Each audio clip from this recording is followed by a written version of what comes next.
আর এই উম্মতে মুহাম্মাদির মধ্যে আরো 70,000 স্পেশাল মানুষ আছে। কত হাজার? যারা বিনা হিসেবে বিনা আযাবে ডাইরেক্ট জান্নাতে যাবে ইনশাআল্লাহ। বলে দিব তারা কারা? 70,000। তবে অন্য একটা হাদিসে আসছে যে প্রত্যেক হাজারের সাথে আরো 70,000।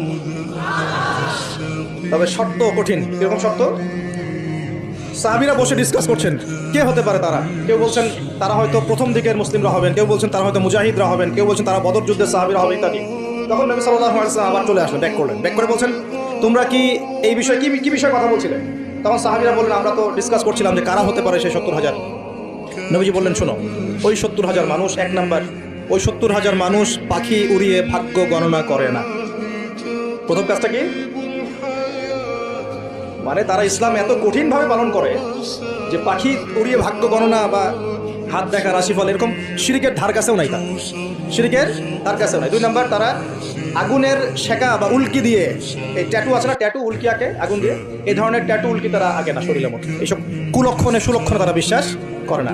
তিন নাম্বার, তারা অবৈধ ঝাড়ফুঁক করে না। অবৈধ ঝাড়ফুঁক করে না। বৈধ ঝাড়ফুঁক করা যাবে।